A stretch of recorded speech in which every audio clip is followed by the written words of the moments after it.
Welcome back, everybody. My name is All Fun and Games. I stream every day on Twitch TV, and I also make fun little videos here on YouTube.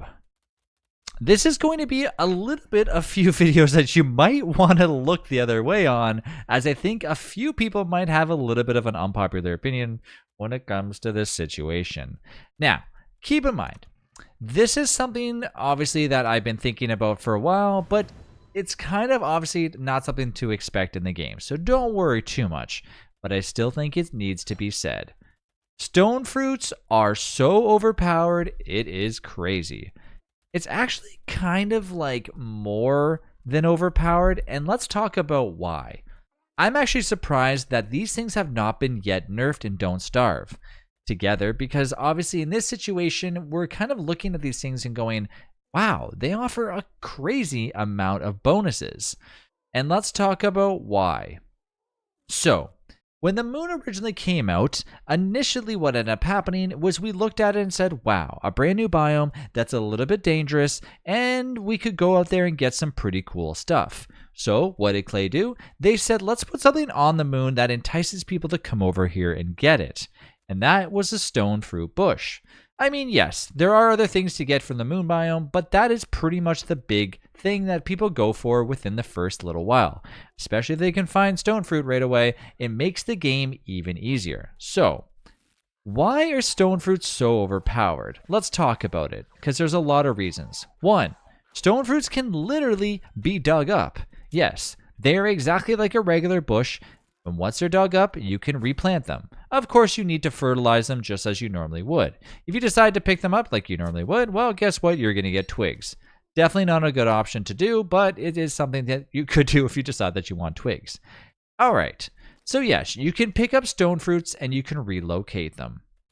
So yeah, is that an amazing perk to make it overpowered? Not really, because a lot of things in DST you can relocate. But then it gets to this. Taking a Stonefruit and you basically pluck them from their little tiny little trees gives you, obviously, a few different things. It gives you the ability to obtain 3 little tiny rocks that have little tiny little pieces of avocado in the middle of them. And if you decide to mine them, you either get a Stonefruit or the chances of getting a piece of a rock. Really just depends on how much your luck is. And if you're extremely lucky, you might even get an actual sapling of an actual Stonefruit bush. This is a small percentage, but we're not going to talk about percentages here because I think it's a waste of time to be like, it's a chance of 0.5%. So it doesn't really matter about that because that's not really what we're referring to. Although that is still a pretty big bonus. The fact that it might even drop you a sapling within the little tiny rocks. And trust me, you get lots of these things. As you can tell, this tree is already moving to its next stage within 15.6 segments. Each day inside of Don't Starve Together is around 15 or something segments. So within a day, it's going to transition over to its next stage already. So it's doing that like super fast. And if you have a pile of these Stonefruits next to you, well, guess what? You're going to end up in a position where you have tons of Stonefruit already inside of a rock, just sitting there waiting for you to smash them. And trust me, there's plenty of Stonefruit bushes on the islands. So you're never going to run out unless you get them and then they burn up. And that's a completely different story. Anyways, when you finally have a big collection of these, guess what? They are already in the form of, now that they're, well, let me pick this up, then being basically bundle wrapped because they're never going to spoil. This can stay in my world for 50 million days and it's never going to do anything, or obviously nothing is going to rot until I actually smash this piece of this rock. So once I do, then it actually opens up to become a Stonefruit, which then goes through the rotting process, which takes about a day or so in your inventory and a little bit longer, of course, if it's being refrigerated. So, okay, let's talk about all the different reasons why most of these things are completely overpowered. 1, they are already bundle wrapped. They will last forever until you smash them and hit them with a pickaxe. 2, they give you a decent amount per different harvest. So if you have a bundle of them, they're going to give you tons and tons and tons of Stonefruit, with basically all you have to do is go up to them and pluck them whenever you want. Just don't let them get to the stage after this one, as the things will crumble, but they'll automatically rinse and repeat the same cycle. So now you have something that is sitting there basically bundle wrapped until you hit it. You have an item that actually does really well and pretty much will not rot too quickly, but, basically in a decent amount of time that gives you enough time to eat it. This is the other thing that keeps it on everyone's toes, and that's, of course, the fact that you can relocate these to your base. But the huge kicker is the fact that these do not count as fruit, they count as a veggie. Why is this so crazy? And this is why it's actually intense to think about why people don't go for stone fruit bushes right away. Because stone fruit bushes, like I said, count as a veggie, they belong in multiple different recipes. 1, Wirt loves them. 2, now you can make an ample amount of pierogi versus actually going out in the wild and trying to get carrots or trying to get a bunch of mushrooms or even using cactus as filler for certain things, or just in general going and actually growing a nice harvest, because these things grow year round. So you're going to have stone fruit bushes coming up like crazy. Sorry, did I say year round? Sorry. These things will grow. Okay, of course, nothing grows in wintertime, but these things will grow continuously, and throughout the year, you're going to have multiple different stone fruits, and you can keep them year round. So they're just going to keep basically accumulating over time as long as you're plucking them. So as long as you have done your, duties and you actually have the chance of getting yourself the stone fruits, well, you're going to have a ton left over for winter or any season that matters, and they won't go stale unless, of course, you actually smash them up. So now you have basically free bundle wrapped food just sitting there doing absolutely nothing until you hit them.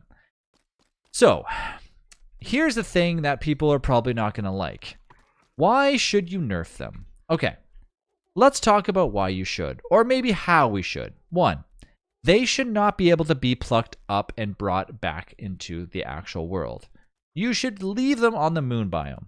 Perhaps they can make it where they only grow on the moon biome, and the only way to actually get more is obviously making a little harvest station. So, for example, I can still move them and relocate them to wherever I want, but they have to be on the moon and the moon exclusively, not moon turf or whatever. Or remove the fact that you can't actually pick them up. Then when you pluck them and you get the saplings, then the saplings can be planted anywhere in the world. That is a better way of doing it. What that does is it restricts the ability for people to have a massive farm of these and basically sit there and just consistently eat avocados the entire time, aka stone fruit.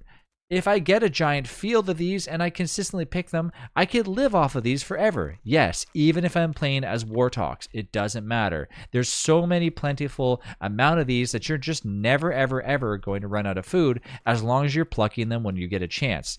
I was recently had a mega base world, which was almost at day 600, and I had 5 chests filled with stone fruit. It was crazy. And I was still eating so many of them each year. It got to the point where basically stone fruit became so abundant that I had ample amount of rot just flowing out of chests because so much of it is rotted because I just couldn't eat enough of it. And you could live off that. And the bonus about stone fruit, which gets even crazier, is if you cook stone fruit, well, guess what? It's going to give you a decent bonus just by cooking it too. Yes, you're going to get the ability to actually, let me show you real quick just so you can see it happen here in person, because this gets even crazier. So normal stone fruit is going to give you 0.5. Keep in mind I am playing Warthog, so that's actually 1 HP of healing, and if you cook it, it gives you 3. Because of Warthog, it only shows 1.5 because of Inside Mod. So yeah, just by getting a bundle of these, you can actually still heal from stone fruit, and that's just crazy too. While you are actually, eating, you're also healing.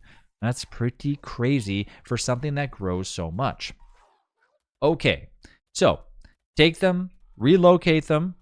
No, let's not do that. Let's make it so you can only have them grow here. Second, if the actual saplings drop, let you regrow and put the saplings wherever you might be. It's kind of a bonus for actually coming back here and consistently harvesting the stone fruit. Third, perhaps if they don't do those other options, maybe just make it so it's no longer a veggie and actually just a fruit. Then it makes sense as it doesn't belong in certain recipes, especially recipes that require an actual an actual veggie. Now that it's a fruit, we'll make no effort, and basically people will not want to be using them and things other than as filler, which is still pretty crazy. But then you're not getting the perk from the veggie, and that kind of pretty much evens things out. So I don't think making it so it doesn't give you enough or as much stone fruits from the bushes each time, each segment is fine. I think that's all good. But either take away the fact of making it a veggie and leave it as a fruit, or make it so we can't transplant these from the mainland, from the lunar islands back into the mainland. Either way, I'm open to any suggestions of what you might think, but I truly think these stone fruits are just too overpowered, and eventually down the road, we probably will see these things get nerfed. I just don't know when it's going to happen. Keep in mind, I do know people have told me before, well, I don't really go to Lunar Island. I've never been there before. I'm so new to the game that I've never actually adventured there, and I completely understand that. But for the veterans that have, it kind of takes away from the appeal of Don't Starve Together, as all you got to do is basically just sit next to your farm of stone fruits, and you're going to have enough food to last you forever. But for me, I think these things got to change up just a smidge. And like I said, it's probably an unpopular opinion, but I'd like to know what other people think. Because truthfully, I think down the road, they got to change someday, and they might as well change now so we can kind of grow with the change. Like I said, I don't think they're going to, but this video might not get the best opinion from a lot of people, but I still think it's something to talk about because I've had people tell me before that they definitely think they're overpowered. So let's talk about it in the comments. You let me know down in the comments what you think, and let's take it from there. Thanks again, and I will see you in the next one where I showcase another item that I think is overpowered too. Have a good one.